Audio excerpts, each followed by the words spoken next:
Alors nous allons parler maintenant de la table de mixage. Alors la table de mixage, je rappelle que c'est ici qu'on l'a fait apparaître si malheureusement on n'a qu'un seul écran. Si vous en avez deux, je vous conseille, je vous l'ai déjà dit, mais je vous conseille de laisser la table de mixage toujours apparente dans votre écran secondaire. Alors la table de mixage se présente comme ceci. Alors vous avez vu déjà, la première chose qu'on peut remarquer, c'est qu'il y a trois pistes différentes, trois canaux différents sur cette table de mixage, alors que je n'ai créé, moi, qu'une seule piste. Alors, eh bien déjà, juste à l'œil, comme ça, vous pouvez remarquer que la piste la plus à gauche, eh bien, elle réagit au son de ma voix, d'accord? Le vumètre bouge, là, cette petite bande verte qui bouge de haut en bas, et qui est la même qu'ici, là, dans notre zone des régions. Voilà. Donc ça, c'est ce qui correspond à notre piste 1, notre audio 1, celle qu'on a créée, donc elle va être par définition le plus à gauche. Si on prend maintenant la piste du milieu, il y a marqué Stereo Out. Alors, si vous vous rappelez bien, lorsque l'on crée une piste,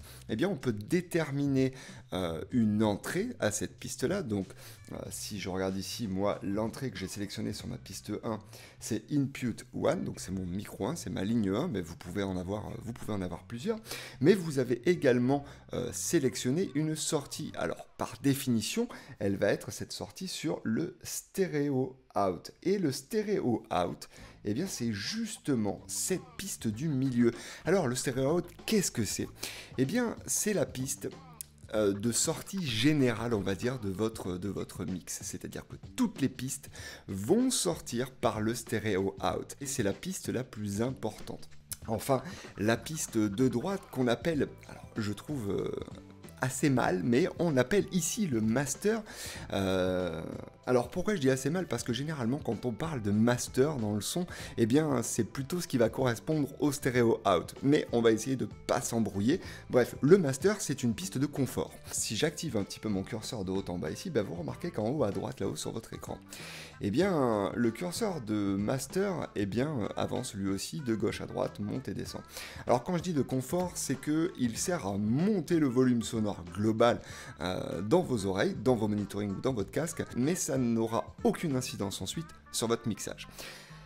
Si je reviens maintenant à cette piste-là, à cette piste 1, alors comment elle est composée? Vous allez voir qu'il y a plusieurs parties, mais finalement qui sont assez simples à comprendre.